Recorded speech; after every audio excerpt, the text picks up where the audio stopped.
E o XPLG11 anunciou um aumento de dividendos e uma redução na vacância. Isso é muito importante para quem é cotista do fundo imobiliário. Se você gosta de ficar atualizado sobre investimentos, sobre bolsa de valores, sobre fundos imobiliários, não se esquece, hein, de curtir o vídeo e se inscrever aqui no nosso canal. Estamos sempre atualizando vocês sobre esse tipo de informação importante. Estou aqui no relatório gerencial do fundo, pessoal. Acabou de sair o relatório, tá, de setembro de 2022, e a gente vai ver essas informações que o fundo passou para a gente.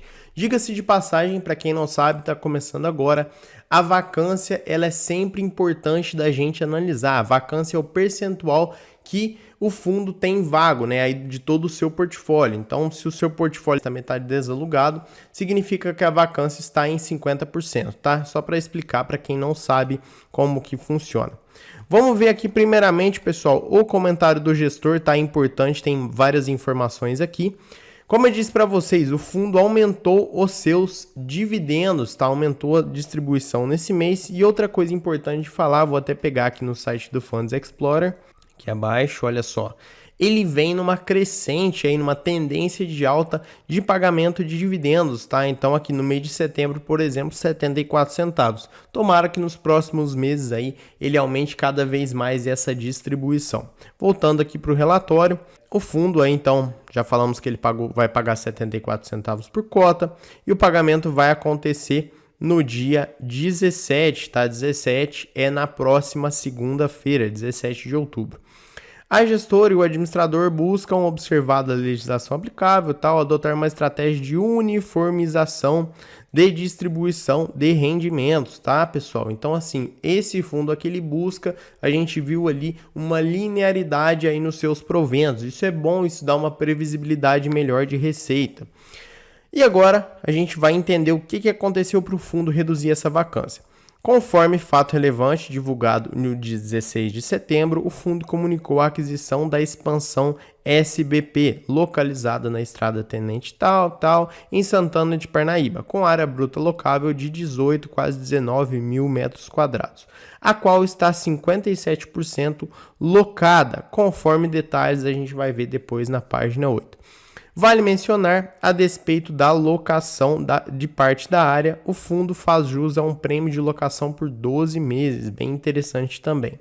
Agora, em relação às movimentações de locatários, conforme fato relevante divulgado na CVM e replicados a partir da página 10, ocorreram os seguintes eventos, prestem atenção. Locação dos módulos 2 e 3 do G200, 27 mil metros quadrados no especulativo Cajamar, em Cajamar, para a empresa prestadora de serviço de logística. Locação do módulo C5, 3 mil metros quadrados no Cislog Galeão, em Duque de Caxias, para o grupo MMC. Locação do módulo B5, quase 2 mil metros quadrados, no módulo A3 e A4, 14 mil metros quadrados no Cislog Galeão. Acho que eu pulei uma linha aqui, né?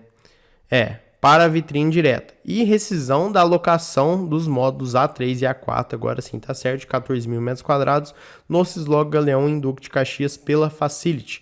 Com isso, a vacância do fundo reduziu de 9% para 7,8%, uma redução aí de 1,2 pontos percentuais. Então, assim, a redução em vacância é sempre boa, tá, pessoal? Para quem não sabe, reduzir vacância é um ponto muito bom. E, além disso, o fundo aumentou a distribuição dos seus proventos.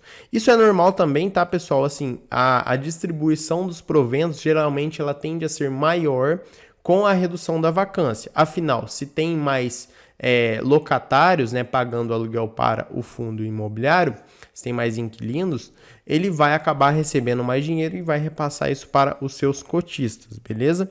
Então é isso, assim, a gente viu essa informação, isso é muito bom. E por fim, no dia 29 de setembro, nos termos do fato relevante publicado na mesma data, ocorreu a conclusão de obras de parte do especulativo Extrema, com área bruta locável de 23 mil metros quadrados. O fundo é promitente comprador, então ele fez uma promessa de comprar 64,2% do imóvel, a qual foi integralmente alugada para a Ideologística com início do prazo locatício a partir de 1º de outubro, então já está valendo essa informação. Pessoal, aqui em relação às receitas e despesas do fundo, o fundo aí segue com uma receita interessante, né? A maior parte de receita do fundo é de locação, tá? Diga-se de passagem, é um fundo aí de logística, então assim, obviamente a maior receita dele vai ser de locação. Tem um pouquinho aí de fundos imobiliários na carteira, fez algumas vendas aí na qual teve prejuízo, né? Nessas vendas de fundos imobiliários, mas tudo bem, ok. E receita de LCI e renda fixa provavelmente é o percentual do caixa do fundo que está alocado em LCI e também em renda fixa. Despesa do fundo, normal, aí, imobiliário, operacional e financeira, tranquilo. E observa uma coisa importante, né? Esse tipo de fundo tem esse comportamento.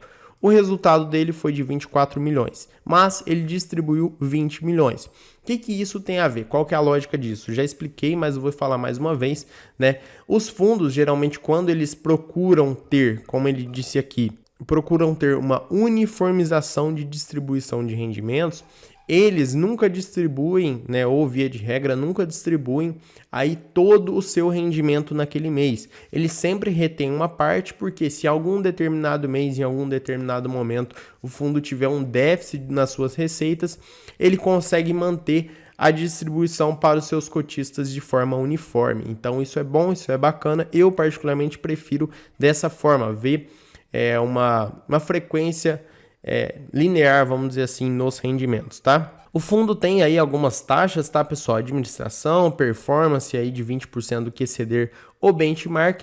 Eu gosto, né, do benchmark que o XPLG11 utiliza, né, que é IPCA mais 6% ao ano. Então, um benchmark mais agressivo, né, se a gente for parar para pensar aí que outros benchmarks. Então, assim, tranquilo, nada demais, não vejo nenhum problema. Eu, particularmente, sou cotista do fundo, gosto bastante, acho um fundo bem interessante. Muita gente questiona, pessoal, a distribuição, né? Fala, mas 7,5%, 8%, o fundo paga muito pouco. Assim, o fundo, né, se você for comparar somente esse indicador, ele vai pagar pouco em relação a outros fundos. Mas é um fundo que tem uma qualidade muito boa, tá, pessoal? Né? Na minha opinião, lembrando que esse vídeo aqui não é uma recomendação, tá? Patrimônio aí de 3 bilhões, né? Então, assim, a gestora, a administradora, tudo muito boa, muito competente, tem uma liquidez ótima. Então, assim, a gente não pode olhar somente dividendos, tá? Porque no longo prazo, os fundos te remuneram de acordo com os dividendos, mas se o fundo não tiver uma carteira sólida, um patrimônio sólido, ele vai passar por problemas, tá? Então, assim, não olha só o dividendo, é a minha dica para você. Resultado do fundo. A primeira coisa que a gente já observa é que a partir de junho a gente teve um aumento aí no resultado, vem tendo um aumento constante aí no resultado. Isso é muito bom devido também à vacância, né? Como a gente vai ver mais para baixo aqui, a vacância está com uma tendência de queda. Isso é muito bacana. E aqui em relação à liquidez, fundo não tem problema. Rentabilidade, uma coisa que eu quero chamar a atenção de vocês aqui. O fundo ele vem perdendo um pouco aí no seu valor de mercado, né? A cota no valor de mercado. Mas quando você reinveste os seus rendimentos, isso tanto faz se é ações, se é fundos, qualquer coisa, tá, pessoal? Você está proporcionando os juros compostos a trabalhar ao seu favor. Então isso é muito importante, né? A gente observa que quando você reinveste os seus rendimentos, aqui no caso do XPLG, você vai ter um rendimento maior até que o IFIX. Então, isso é muito importante você, sempre que possível, né, reinvestir aí os seus proventos, tá? Aqui está o portfólio do fundo, né? 92% aí são imóveis, 7% cotas de fundos e 1% aí aplicações financeiras. Tipologia dos contratos, 42% típico, né? Os mais tradicionais, e 58% atípicos, os menos tradicionais aí nos termos da lei. Locatários, aqui está uma parte relevante que eu quero falar, chamar a atenção de vocês também para alguns pontos. Via Varejo, 14%, Syslog, 11%, Leroy Merlin, 12%, GPA, 8%, Renner, 8%, Americana, 7%, Mobile, 7% e outros 33%. O que a gente observa olhando esse gráfico aqui de locatários? Que o varejo está em peso, né? 50% aí é representado pelo varejo. Isso é ruim? Depende, tá, pessoal? O varejo, ele tem aí momentos cíclicos, tá? Porque assim, via de regra, quando a gente passa por algum problema, né, principalmente problema financeiro no país, instabilidade econômica, as pessoas elas deixam de fazer compras no comércio, assim, principalmente coisas menos relevantes, tá? Entre aspas, obviamente, né, dão prioridade para a subsistência. Então a pessoa vai comer, ela vai pagar ali uma energia que não tem como ficar sem, uma água, e às vezes ela vai deixar ali de trocar uma televisão, ela vai deixar de trocar um sofá, uma geladeira, entende? É nesse sentido que eu digo que o varejo ele tem um risco maior quando nós passamos por algum determinado problema na nossa economia.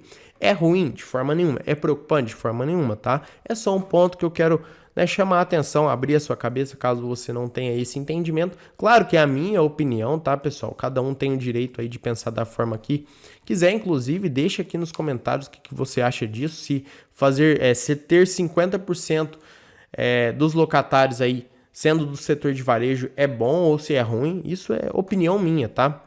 17% especulativo, 12% material de construção, né? Aí praticamente o Leroy Merlin apenas.